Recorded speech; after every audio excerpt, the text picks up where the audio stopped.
Halo, salam sehat kawan Diska. Berjumpa kembali dalam program Info Sehat, informasi seputar kesehatan.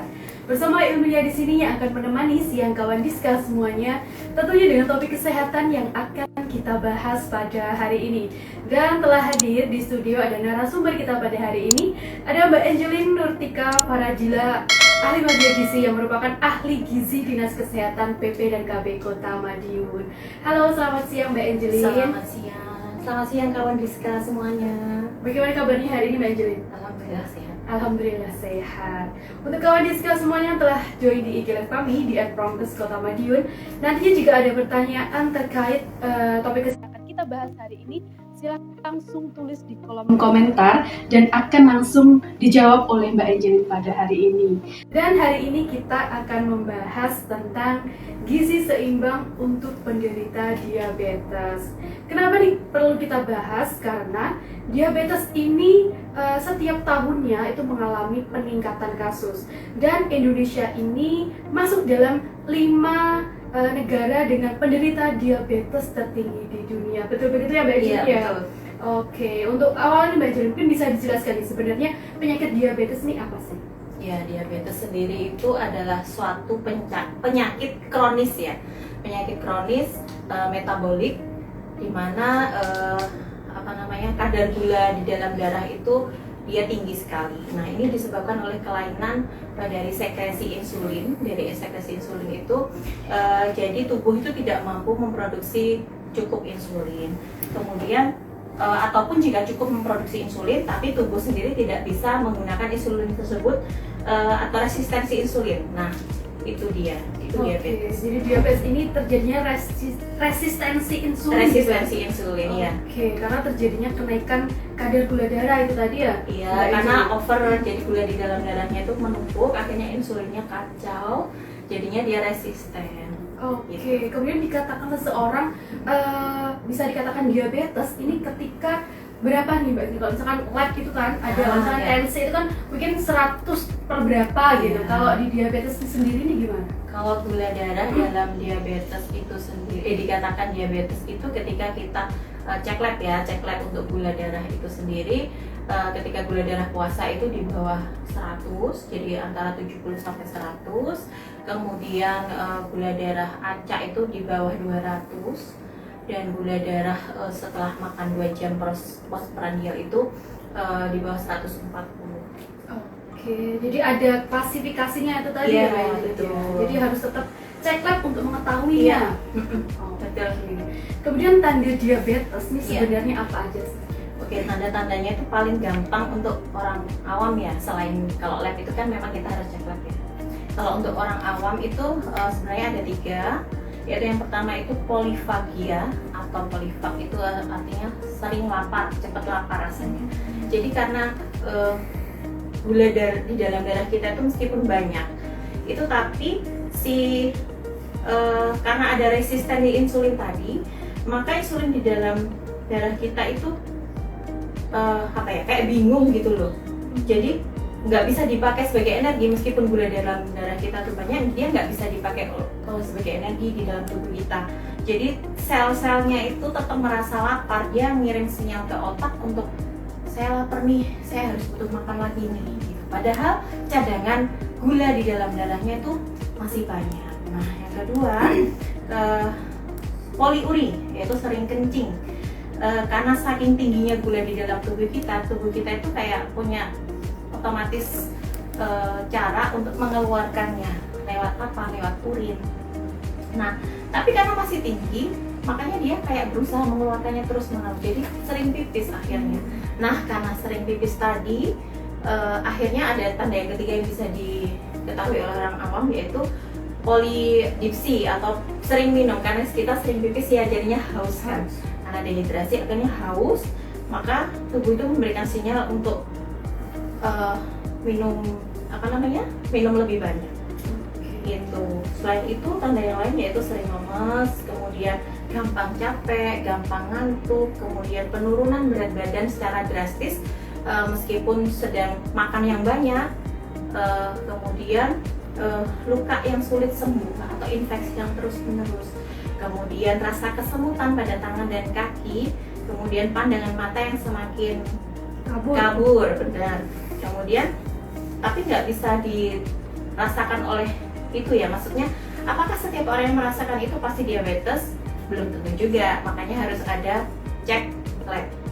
Iya, yang paling bisa untuk menegakkan diabetes atau enggak itu biasanya HbA1c, selain gula darah puasa, 2 jam postprandial, sama gula darah acak itu tadi pakai HbA1c, karena HbA1c itu menggambarkan kondisi gula di dalam darah kita itu selama 3 bulan terakhir, jadi itu nggak bisa bohong. Jadi tanda-tandanya mungkin yang sering dijumpai gitu ya Mbak Angelin itu Iya. adalah sering haus, Iya, sering lapar, dan sering kencing gitu tadi iya ya. betul, itu yang paling gampang Yang paling gampang gitu kan. curigai ya, karena Hmm. kok aku kok sering pipis dalam sehari itu lebih dari setiap setengah jam pipis, terus sering makan, sering lapar, terus minumnya juga lebih sering, itu hati-hati, lebih baik segera cek. Kalau saya ini sering lapar nih Mbak Angelin. Nah itu Masa Zaman pertumbuhan dulu ya. Oke, karena masa pertumbuhan bukan diabetes ya kalau Iya. Giska ya. Oke. Tadi disebutkan adalah sering kencing. Nah, sering kencing ini pada malam hari atau gimana nih? iya, utamanya pada malam hari. Oh, pada malam hari intensitasnya lebih sering gitu ya, Ya, berarti lebih sering ya, kisaran 30 menit sampai 1 jaman itu sudah kencing lain. Tapi harus tetap dengan cek lab itu tadi. Iya, penegakan diagnosa harus dengan Jadi disertai cek. tidak boleh untuk self diagnosis gitu Iya. ya, dengan diagnosis sendiri. Oke. Kemudian siapa saja sih yang bisa terkena diabetes? Kalau menurut IDF International Diabetic Federate itu diabetes itu bisa menyerang semua kelompok umur ya, yang mempunyai faktor resiko. Yang faktor resikonya yaitu orang yang mempunyai kelebihan berat badan atau obes, kemudian gaya hidupnya yang kurang sehat, kemudian punya riwayat diabetes dalam keluarga, kemudian ketika hamil itu kan ada yang tiba-tiba terserang diabetes ya, itu Betul. namanya gestasional diabetes. Nah itu juga bisa menjadi faktor resiko, meskipun sebelumnya dia tidak ada riwayat diabetes, tidak pernah mengidap diabetes, tetapi kehamilan ada hormon-hormon tertentu yang menyebabkan dia diabetes saat hamil. Nah itu bisa jadi nanti setelah dia kelahiran, maksud saya lahiran itu nanti bisa diabetesnya bisa lanjut atau hilang gitu. Tapi tetap masih ada faktor resiko di kemudian hari gitu. Kemudian jika seseorang yang pernah cek kolesterol dan kolesterolnya tinggi, itu juga jadi faktor resiko orang tersebut bisa terkena diabetes.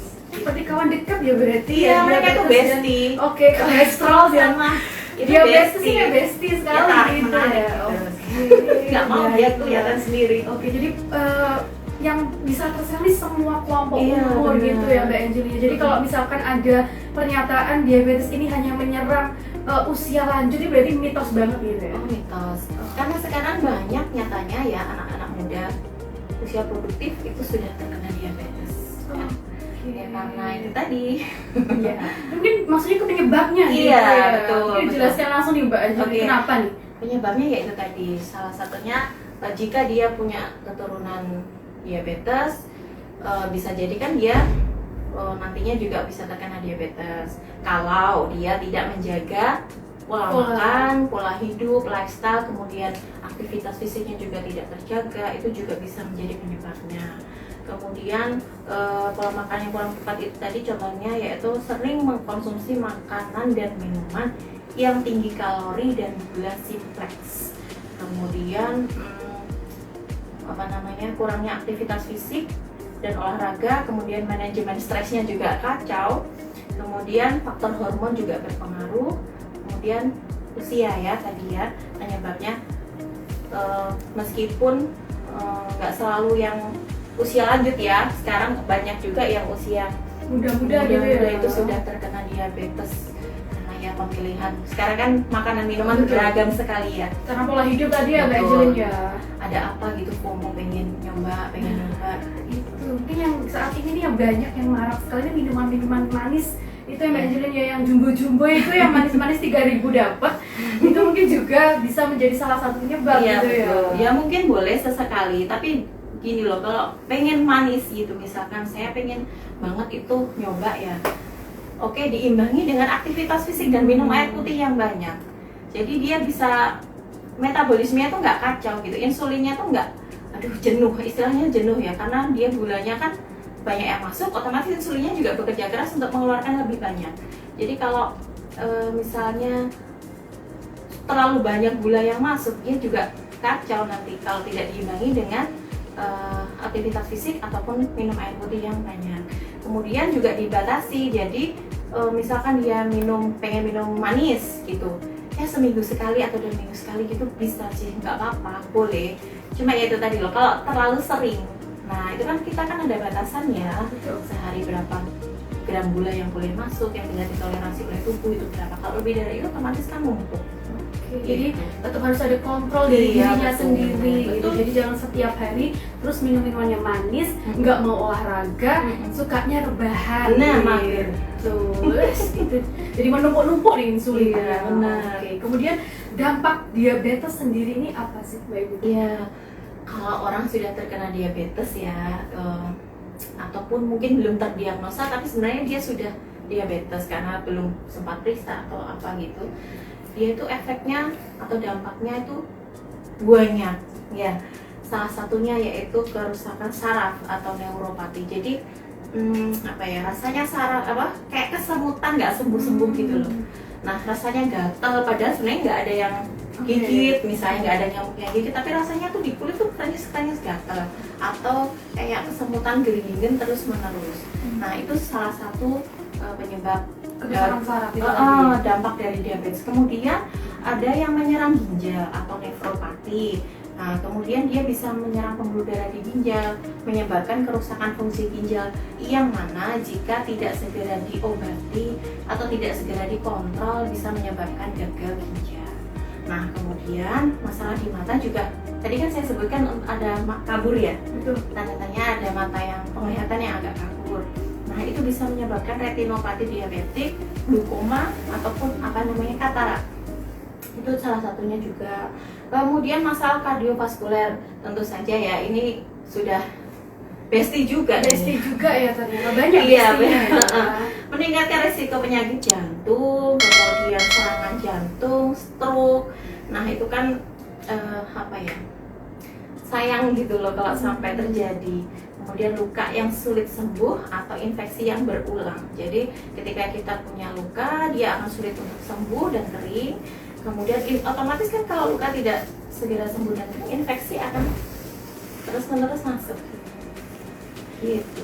Jadi diabetes ini bukan penyakit yang mungkin berdiri sendiri gitu ya, jadi mengajak teman-temannya yang lain, pengen ngajak teman-temannya lain, ngajak besti-bestinya tadi, dan bestinya bukan hanya satu, gitu. Jadi bisa mempengaruhi jantung, kemudian mata, ginjal itu tadi. Jadi ini sangat harus diperhatikan itu kawan Discasmaya untuk mengubah pola hidup yang mungkin sebelumnya tidak sehat ini harus menjadi lebih sehat di tahun 2025. Iya. Kemudian apakah seorang yang sudah terkena diabetes ini bisa diobati dengan tepatnya dikontrol ya. Kalau diobati sembuh itu mungkin bisa jika dia diabetesnya masih belum sampai kemana-mana, artinya dia murni diabetes, kemudian seseorang diabetes itu sebutan untuk penderita diabetes ya.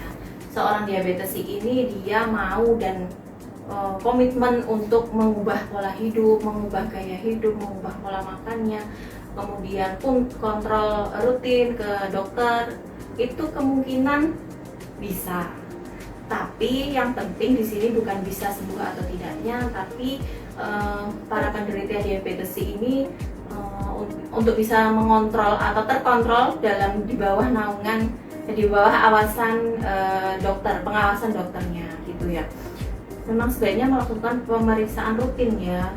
Jadi kita kan nggak tahu, meskipun badan rasanya udah enak, oke, sekali minum obat misalnya, sekali minum obat, gulaku udah turun nih, rasanya udah lebih enak daripada kemarin sebelum periksa.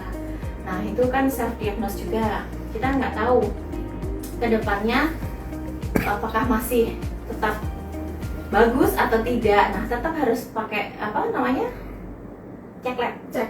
Iya, dan kontrol rutin itu harus. Oke, jadi sekali seseorang sudah terkena diabetes ini harus harapannya tetap melakukan Iya. kontrol rutin Iya, gitu ya. terkontrol.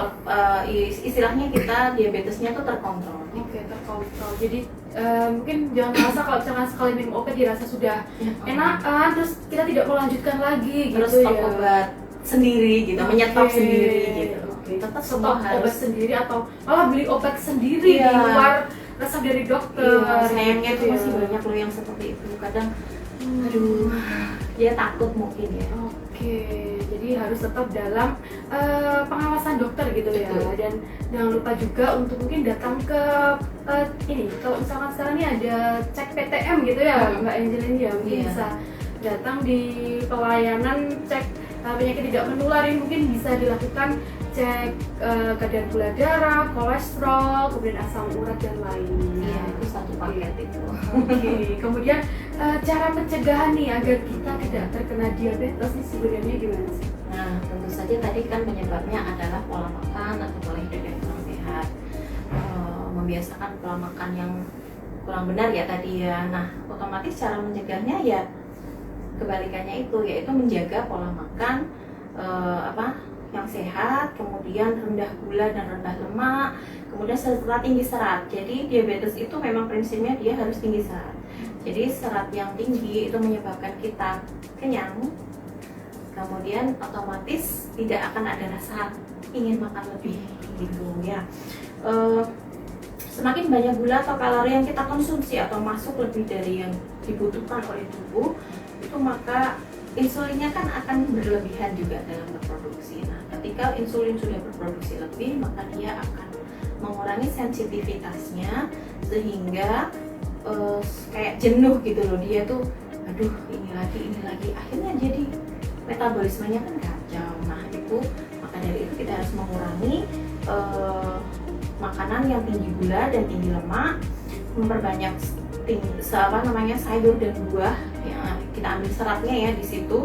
Kemudian melakukan aktivitas fisik secara teratur, tidak perlu yang langsung lari 10 kilo gitu. Wow, running. Iya. Bahasa sekarang ya. Jalan aja santai dulu, kalau memang yang mager banget itu 10 menit dulu. Yang penting rutin 10 menit. Oke, seminggu sudah bisa nih melawan magernya 10 menit. Oke, jalan setiap hari ditingkatkan 15 menit. Nanti ditingkatkan lagi 30 menit. Minimal 30 menit per hari. Itu jalan kaki saja sudah cukup. Yang penting apa? Rutin. Iya, nggak perlu langsung ikut maraton gitu, nggak usah. Jangan dong ya.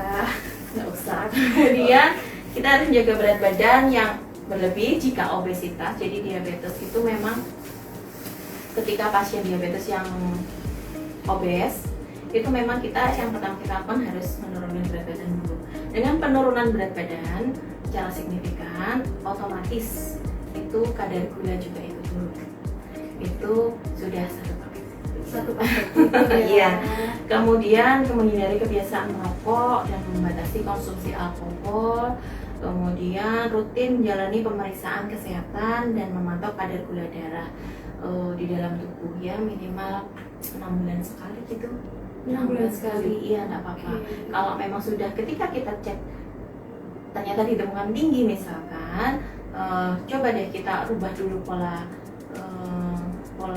makan kita, kemudian pola aktivitas kita rubah. Bulan depan dicek lagi apakah ada perubahan. Ketika belum, berarti ya ke dokter. Tidak selalu langsung diberi obat, karena dokter sudah tahu sendiri. Maksudnya gini, ketika kita periksa ke dokter, itu kasus per kasus kan beda-beda ya. Jadi nggak selalu semuanya sama terapinya gitu. Jadi jangan takut untuk periksa. Jangan takut untuk periksa gitu. Jadi jangan takut dulu nih nanti hasilnya gimana gitu. Jadi yang paling penting adalah tadi ya, menjaga pola hidup ini tadi ya Mbak Angelin, dan menjaga pola makan, dan intinya nih jangan malas gerak gitu ya. Jangan mager scroll TikTok apalagi ya tiap hari. Oke, kemudian kita lanjut nih Mbak Angelin. Untuk konsep gizi nih, dari konsep gizi seimbang untuk penderita diabetes sendiri ini sebenarnya gimana sih? Oh ya, jadi pola makan ya, gizi seimbang untuk diabetes itu sendiri pada prinsipnya ada 3J, yaitu 3J ya? Iya, betul. Yang pertama tepat jumlah. J yang pertama itu adalah tepat jumlah, di mana kalori dan zat gizi yang lain yang dibutuhkan oleh tubuh itu termasuk karbohidrat, lemak, protein, serat itu jumlahnya tepat, tidak berlebih dan tidak kurang. Kalau kurang nanti bisa jadi kurang gizi, kalau lebih itu nanti bisa tidak turun-turun gula darahnya ya. Kemudian jumlahnya ini dipengaruhi oleh beberapa faktor, diantaranya usia, kemudian jenis kelamin, faktor stres, aktivitas fisik, kemudian kondisi infeksi maupun komplikasi yang lain. Jadi setiap orang tidak sama ya jumlahnya yang dibutuhkan, jumlah kalori maupun jumlah kebutuhannya yang berapa itu tidak sama. Kemudian setiap penyandang diabetes itu memiliki kebutuhan yang berbeda. Misalkan kasarannya kalau perempuan itu 25 kalori per kilogram berat badan per hari, kalau untuk laki-laki 30 kalori per kilogram berat badan per hari. Itu kasarnya. Apakah semuanya dipukul rata begitu? Tentu tidak ya, semuanya ada hitungannya, tergantung kondisinya. Jadi meskipun sama-sama keluhannya diabetes dengan kondisi hasil yang sama, hasil lab yang sama, tetapi belum tentu terapinya juga sama. Kemudian untuk berapa-berapanya sebaiknya memang dikonsultasikan ke ahli gizi ya, karena perlu personal, ya pendekatan personal. Nanti terapinya pun juga beda-beda. Kemudian serat, untuk serat itu diberikan tinggi, yaitu 14 gram per 1000 kalorinya. Kemudian untuk proteinnya kita berikan 10-20% dari kebutuhan total. Kemudian untuk lemak 20-25% dari kebutuhan total. Nah, kemudian J yang kedua nih. J yang kedua nih apa? Tadi yang pertama kan tepat jumlah, yang kedua tepat jenis. Jenis apa nih? Jenis gimana nih? Nah, jenis makanannya, jenis makanan dan minuman yang dipilih untuk penderita diabetes. Nah, ini dilakukan melalui penyusunan menu ya, menu seimbang. Oleh karena itu, memang sebaiknya dengan ahli gizi, karena nanti bisa dihitungkan dan dipilihkan. Kemudian harus memenuhi semua kebutuhan itu tadi ya, harus lengkap, tetap karbohidrat, protein, lemak itu tetap harus lengkap diberikan. Kemudian pengolahan makanan juga diperhatikan. Jadi kita hindari untuk pengolahan yang tinggi kalori, misalkan dengan digoreng dengan minyak banyak. Itu kita batasi mungkin ya untuk awal-awal. Gitu Iya ya. betul. Kalau hindari mungkin bagi sebagian orang langsung nggak mau. Iya, agak susah nih kak ya. Susah. Tapi kalau kita batasi mungkin masih bisa. Kemudian untuk beberapa pilihan dari jenis karbohidrat. Oke, tadi ya Kak ya, jadi kan disebutkan kalau ada karbo, protein itu tadi ya. Iya, jadi benar. mungkin bisa dijelaskan nih untuk contoh karbo, protein atau kelompok sayuran yang mungkin bisa dianjurkan untuk penderita diabetes. Baik. Untuk karbohidrat ya kita arahkan untuk karbohidrat kompleks, yaitu contohnya kalau nasi itu nasi yang berwarna. Nasi yang berwarna itu contohnya nasi merah dan nasi coklat. Nasi coklat, nasi jagung gitu. Nasi jagung boleh, nasi coklat, nasi yang warnanya tidak putih. Ada brown rice namanya. Karena apa? Di dalam nasi yang berwarna itu masih memiliki begatul atau lapisan luar yang dia memiliki serat yang tinggi. Jadi dia akan membantu menghambat penyerapan gula secara cepat. Jadi dia menghambat, jadi pelan-pelan diserapnya oleh tubuh. Kemudian gandum, biji-bijian, jagung, umbi, kentang maupun singkong. Ya, nasi putih apakah masih boleh? Boleh dalam batas tertentu. Ya gitu. Kemudian untuk protein ya kita anjurkan yang pertama adalah telur. Telur itu zat gizinya dia lengkap ya. Semua zat gizi ada di dalam telur kecuali vitamin C. Jadi telur masih jadi pilihan utama. Kemudian yang kedua adalah ikan laut, di mana dia tinggi akan asam lemak tak jenuhnya. Kemudian omega 3 itu loh yang kan bagus ya itu. Kemudian ayam, untuk unggas kita lebih rekomendasikan ayam dan yang tanpa kulit ya, bukan ceker, bukan leher. Ayam gitu ya. Ya itu tinggi leher gitu ya. Kalau untuk bebek dan angsa itu dia memang lebih tinggi kalorinya dan kulitnya lebih tebal. Kemudian daging merah. Nah, daging merah ini kalorinya paling tinggi di antara protein yang lain. Tapi dia bagus, proteinnya pun juga paling tinggi. Dan dia kaya akan zat besi ya. Jadi bagus sebenarnya untuk metabolisme tubuh. Kemudian mana yang lebih baik? Semuanya baik. Bisa divariasikan bergantian setiap hari. Kemudian untuk kelompok sayuran yang dianjurkan yaitu kelompok sayuran yang renyah. Jadi kayak brokoli, kayak kembang kol, asparagus, terus kol. Nah, itu timun atau sayuran kelompok A, kelompok sayuran A. Di mana itu tahunya ada di daftar bahan makanan pelengkap. Adanya di mana? Di ahli gizi rumah sakit. Jadi ya makanya kalau di rumah sakit itu lengkap. Jadi kita nanti diarahkan jika tidak mau bahan ini bisa diganti dengan bahan yang mana itu. Maka itu perlu konsultasi secara personal dengan ahli gizi di iya rumah sakit. betul. Kemudian untuk buah ya sekarang untuk buah yang dianjurkan yaitu buah apel, pir, jeruk. Kemudian kelompok berries dari kayak strawberry, blueberry, apa lagi, cranberry. Nah itu kemudian buah pepaya juga bagus, buah plum juga bagus. Hati-hati dengan buah-buahan yang berwarna kuning. Durian. Nah, apalagi durian, nanas, nangka, mangga. Nah, buah-buahan yang berwarna kuning, pisang juga termasuk ya. Itu kalorinya tinggi. Jadi hati-hati. Kemudian juga dengan buah yang bulat-bulat warna putih. Bulat warna putih. Iya. Apa nih Kak? Rambutan. Rambutan, kelengkeng, leci, itu juga dia kalorinya sangat tinggi. Dan dia juga kan kita nggak bisa makan cuma satu kan. Betul. Nah, pasti lebih banyak, hati-hati. Oke. Nah, itu kemudian itu saja sih. Oke, jadi dari ini ada yang dianjurkan, kemudian ada juga yang harus bukan dihindari ya, tapi harus diminimalisasi, dibatasi betul. gitu ya.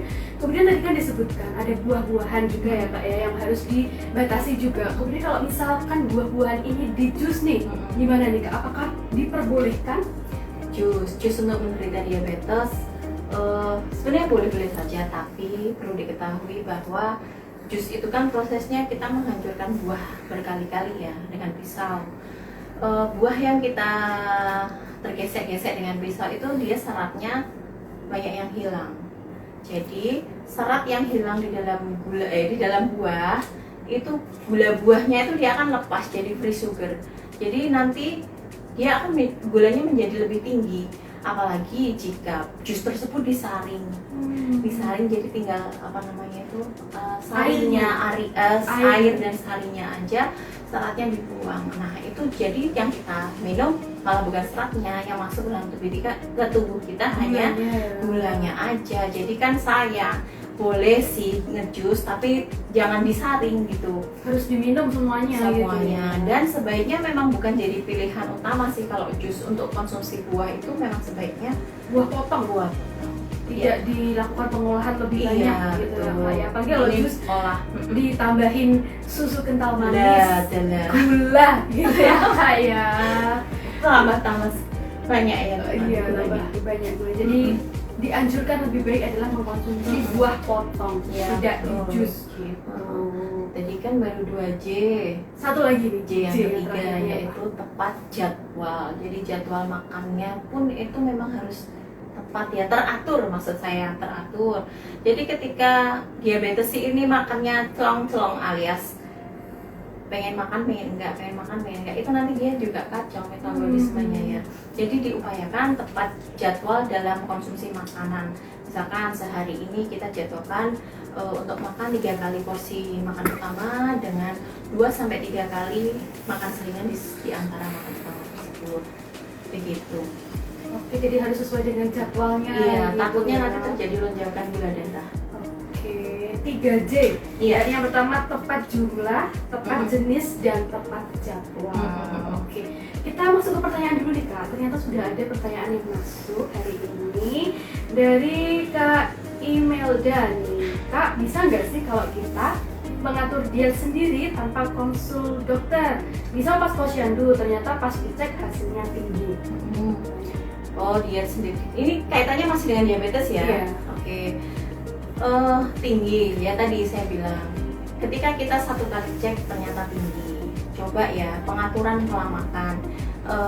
Jadi yang seperti biasanya, kalau misalnya makan nasinya setengah dari piring, misalkan setengah dari piring itu porsi nasi, kemudian separuhnya lagi itu adalah sayur, separuhnya lagi baru lauk. Nah itu coba diganti dengan separuhnya diisi sayur dulu, separuh piring itu diisi sayur dulu, kemudian seperempatnya nasi, seperempatnya lagi lauk atau sumber protein. Dicoba seperti itu, kemudian aktivitas fisik juga diupayakan lebih Ditambah gitu ya. lebih aktif lagi gitu ya, secara rutin. Intinya tuh rutin sebenarnya. Nah itu nanti tetap harus dicek lagi, jadi nggak bisa kayak itu tadi udah enakan terus udah Rasa sembuh gitu ya, Mbak. merasa sembuh gitu. Itu yang bahaya di situ sebenarnya. Cek lagi jika sudah turun, ada penurunan yang banyak dan bagus, tapi harus dicek lagi secara berkala sih kayak gitu tuh. Jadi bisa jadi tuh memang sewaktu-waktu tinggi, jadi nggak sebenarnya dia nggak diabetes, tapi dia tiba-tiba mungkin karena makanan yang kemarin dia terlalu banyak asupan gula yang masuk, jadinya masih nyisa kan di dalam darah itu kan gulanya terlalu banyak. Nah itu bisa, tapi saran saya tetap harus ya, pemeriksaan berikutnya tetap harus cek, tetap harus gimana ya, kayak warning gitu loh. Itu yang tinggi itu kan sebagai warning ya, untuk lebih baik lagi, untuk merubah pola hidup, pola aktivitas lebih baik lagi.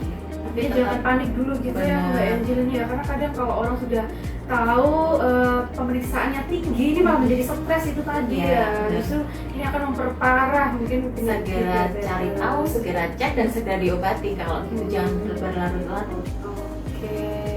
Kemudian ada pertanyaan lagi nih Mbak Angelina. Hari ini ya kita ada banyak pertanyaan. Jadi Kak Fikri underscore 44 nih. Kak, untuk glukosa dalam nasi itu kan mengandung gula. Kira-kira bisa diganti alternatif enggak ya? Apakah umbi-umbian bisa menggantikan nasi untuk penderita diabetes? Ya, terima kasih Kak Fikri ya. Iya. Ya. Boleh. Jadi sumber karbohidrat tidak hanya nasi ya. Saya tadi sudah bilang sumber karbohidrat untuk yang dianjurkan itu memang nasi, dari golongan nasi itu yang nasi warna, jadi nasi merah ataupun nasi coklat. Nasi putih boleh, tapi dalam batas yang ditentukan. Nah kemudian untuk pengganti nasi bisa dari jagung, bisa dari kentang, bisa dari umbi-umbian, boleh, tapi harus diimbangi dengan makan sayur. Maksudnya bukan dia makan berdiri sendiri, jadi untuk camilan gitu bukan. Jadi tetap harus menggantikan nasi, jadi makan lengkap itu tetap pakai sumber karbohidrat tadi, pilihan tadi, ditambah lauk dari protein dan sayur-sayuran. Tetap harus lengkap. Supaya apa? Supaya jadi salad itu harus tetap masuk beriringan dengan karbohidratnya tadi, supaya lonjakan darahnya tidak terlalu jelek, menghambat penyerapan gula di dalam darah. Jadi harus isi piringku ini harus seimbang Benar, semuanya, dari iya, karbo, betul. protein, seratnya ini semuanya juga harus dalam porsi yang tepat. Iya, Gitu. Oke. Kemudian yang terakhir nih Kak Angelina, ya, mungkin pesan yang mau disampaikan nih untuk masyarakat, kawan Diska semuanya sudah join di IG Live kami. Ya, kawan Diska, diabetes mellitus itu masih merupakan penyakit kronis terbanyak ya saat ini. Indonesia tadi kan juga masih menduduki peringkat kelima ya, bukan ini bukan prestasi ya. Iya. Peringkat kelima di negara yang memiliki penderita diabetes terbanyak. Nah, oleh karena itu kita harus hati-hati dan kita harus jaga supaya kita tidak menambah angka tersebut dengan cara makan sesuai kebutuhan, bukan sesuai keinginan mulut ya. Jadi sesuai kebutuhan kita. Kita perhatikan juga usia, kemudian jenis kelamin, aktivitas fisik dan kondisi kesehatan kita. Jadi kita harus memperhatikan asupan-asupan. Mulai sekarang mulai mulai aware sama diri sendiri untuk memperhatikan apa sih asupan yang boleh masuk ke dalam tubuh kita, apa sih yang harusnya dibatasi. Oke lah, kita boleh cicip-cicip kalau kita pengen nyoba ya kan, kita kadang FOMO gitu. Bolehlah kita nyicip-nyicip, tapi jangan terlalu sering, harus tetap diimbangi dengan aktivitas fisik yang rutin. Kemudian rutinlah untuk cek kesehatan secara berkala untuk mewaspadai adakah potensi kita terkena diabetes atau tidak. Sekarang kan banyak ya yang gratis pemeriksaan gratis itu dimanfaatkan teman-teman. Kemudian jika sudah terkena diabetes, maka rutinlah untuk kontrol ke dokter dan ubah pola makan sesuai anjuran dari ahli gizi Anda. Coba itu dituruti dulu. Jadi rutin kontrol dan merubah pola makan itu kan kalau nggak dari diri sendiri memang susah ya. Jadi itu mulai dibiasakan. Jika sudah terkena diabetes, memang itu yang harus dilakukan untuk menyayangi diri kita agar tidak semakin bertambah komplikasinya. Kemudian mulai kebiasaan pola hidup yang lebih sehat, makan makanan bergizi dan seimbang. Tadi sudah ya, yaitu intinya itu. Jadi kita harus aware sama diri sendiri kita. Oke, mantap sekali nih pesannya dari Mbak Angel ini. Jadi kita diharapkan bisa merubah pola hidup yang semuanya mungkin dirasa tidak sehat harus menjadi lebih sehat gitu. Kemudian pola makannya juga harus dijaga nih untuk semuanya, untuk kawan-kawan di sekolah semuanya, karena diabetes sekali lagi tidak mengenal umur, tidak mengenal kelompok umur, semuanya bisa terkena penyakit diabetes begitu. Oke, terima kasih Mbak Angelin untuk ilmunya yang telah dibagikan kepada kawan Diska semuanya. Kita nantinya akan ketemu lagi dengan topik kesehatan yang mungkin lebih menarik untuk kita bahas. Oke, kawan Diska, itu tadi obrolan kita hari ini. Tayangan ini bisa kawan Diska simak kembali di YouTube channel kami di Kawan Diska 5145.